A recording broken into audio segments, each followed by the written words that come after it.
Wins out with defense, didn't necessarily have the offensive flow the whole time, or what did you think was the overall theme tonight? Nah, it felt like the first game on an East Coast road trip, coming from West. That's what it felt like. You know, pretty much them first couple games, it's gonna be tough because you've been on West Coast time the whole time. So we've been, we're 3 hours before, behind. But we started off the game, playing really good basketball, but we let them back in the third quarter, and we had to grind it out, which we're capable of doing that. We're capable of winning games in the high hundreds, or winning games in the low hundreds, or the 90s. So, it was a good game for us. Part of the point with the roster, right, is that you and AD are going to attract a lot of attention. Guys like Dudley, it's 3 threes, KCP hits 4, Caruso a couple off the bench. That's kind of the point, right? I mean, that's what our depth is all about. When guys go down, next man up. We found out that Kuz wasn't playing. JD's number was called, and he stepped right in. Now we got true professionals on this team that's ready for action whenever, and that's what it's all about. 12 straight wins on the road is just not easy in the NBA, no matter what the circumstances are. What has been the connective theme as you guys have been winning in all these arenas? We're just taking one game at a time. We take one game at a time and just try to be as great as we can throughout that 48-minute game, and then move on to the next one. We've just been playing good ball away from Staples. 25-point triple-double. When did you decide to assert your will? When they started cutting the lead in the third quarter? I assert my will when I step on the floor.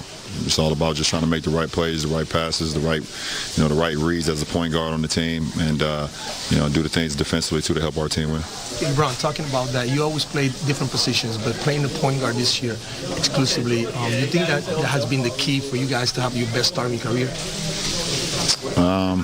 No, I think everyone just playing their roles, buying into what the system is, and trusting one another. That's what's got us off to a really good start. We believe in each other. We want each other to succeed. We trust what Coach Vogel and the coaching staff game plan is every single night. We just try to execute that. Talking about when you went to Miami, Wade opened the arms, being the number 1 guy there. Huh? He opened the arms in Miami, Dwayne Wade, for you to be the guy coming in. Do you take the same approach with AD coming to LA? Yeah, absolutely. I think AD's an unbelievable talent, unbelievable person. More importantly, he's a better person than he's even a basketball player, and that may surprise you. So, it's our job, it's my job to try to make him feel as comfortable as possible to help lead this ball club. Mike asked you about winning 12 in a row on the road, but how much does it help you that even in the most hostile buildings, there is a lot of purple and gold in the stands? How much do you guys notice that there is an affinity for this team no matter where you go? The fact that Laker Nation travel all over the world and all over the states, when we travel, we feel like our fans come out and travel with us. It's a very humbling thing, and it's our job to go out there and perform well in front of them. Because they take time to follow us, and so like we said, we just go out there and try to execute and make them proud. So it's a pretty cool feeling. You believe that the Lakers are the best team in the NBA right now? I mean, it's not about that. We just want to continue to get better.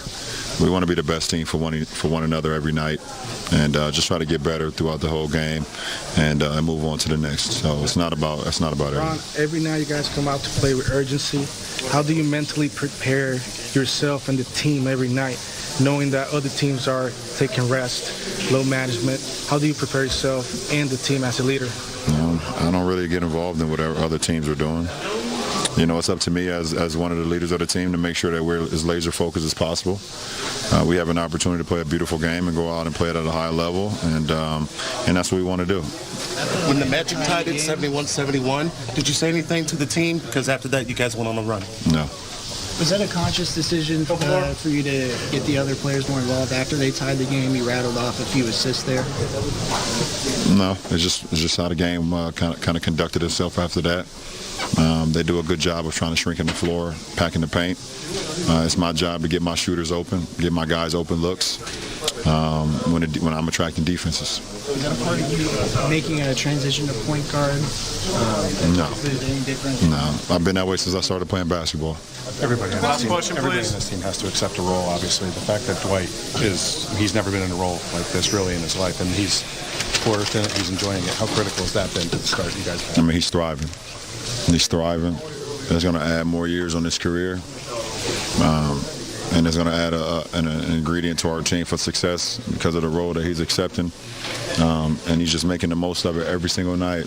Defending at a high level, rebounding, blocking shots, catching lobs, and with zero ego. Zero ego. When his number is called, he goes out there. When he's subbed out, he cheers on his teammates every single night. And we were lucky to be able to snatch him up, late in the summer like that. But we're happy to have him. Thanks, guys.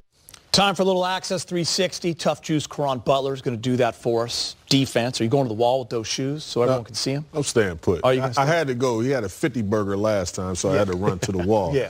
This time, we got a quality win on the road. I'm going to stay put. I understand. You do have amazing kicks. I feel it. Yeah, thank you, man. I just want everyone to see your shoes. It's collective effort. And you see Anthony Davis's communication, controlling the paint, and you're going to see a drive right here, and watch AD just come and make himself available, and his presence alone is going to force that kick-out shot, grabbing the rebound and getting us right into the flow of the offense. And once again, Anthony Davis, guarding Gordon, much smaller guy, a versatile guy, explosive at that wing position. Anthony Davis using his length, being extremely smart, using his high basketball IQ, and getting that little deflection on that jump shot. Now, him and LeBron in any pick and roll, they could switch, but he's just going to stay in front of the offensive guy, Terrence Ross, going to just get the steal. Look, they laughing about it. Like, man, you can't do that on me, man. I got too many arms, man. I got the plastic arms right here. But I love the fact that even though offensively you're not engaged as you want, like you're shooting a low percentage, but you're still trying to find a way to have your impact on the game. I just see Michael Carter-Williams going to the goal. He had a layup. That was a layup. But he saw AD, and he threw it out. And that doesn't go on the stat sheet as anything, but to me that's eliminating a shot attempt. He's there, and they know he's there, and they don't even make the attempt against him sometimes because they know he's going to smash it. It's a great point. And Brez, check out this.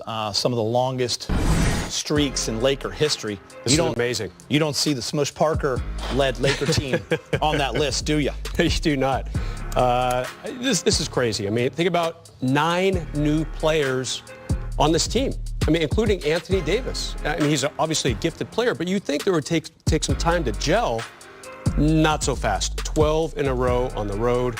You guys played so often on the road. This is a big deal. I mean, this is crazy. Yeah, it's a pretty awesome stat. Yeah. More to come. Lakers get the road trip start. How impressed are you with this team, James? Just the fact that maybe you don't play well, maybe it gets sloppy, maybe it gets tight, but they're still able to focus with that veteran group and not look ahead to a place like Miami, which can be dangerous. Well, more for younger teams. Yeah, it's impossible to have 82 games of 48 minutes of good basketball. So sometimes you got to win the small little battles, and I think the Lakers are capable of doing that. They've shown that they can have a deficit in the first half and turn it on and lock people up. So that's veteranism. You're tired sometimes, you're not into it, but you find those 4 or 5 minute spurts.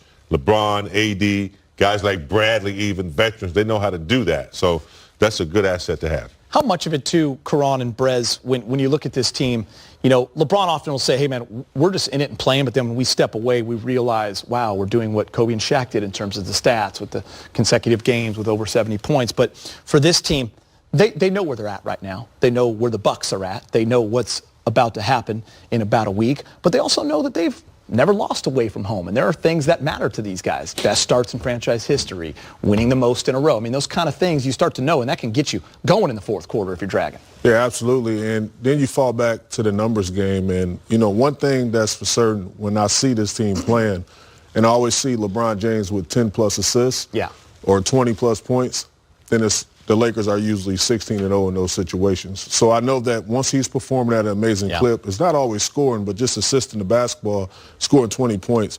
They believe that they can beat anyone, anywhere, at any given time. Ugly, behind, whatever the case may be. Yeah, it wasn't quite the way the Lakers have been playing most of the season. Only 20 assists, So I think they might have missed Rondo a little bit tonight, trying to incorporate Avery Bradley back into the lineup. So they got that accomplished at least. And of the 5 games on this trip, this one was probably the least exciting for the players. I mean, just not a lot to get up for. It's Orlando. They're a game under 500. Now you go to Miami. They're undefeated at home. Then you have Atlanta. Trae Young is amazing. He can do some things with the ball. Then you go to Indiana. The Lakers always have some crazy things going on in Indy. And, of course, you finish in Milwaukee. So the next 4 games all have some storyline that Frank Vogel and the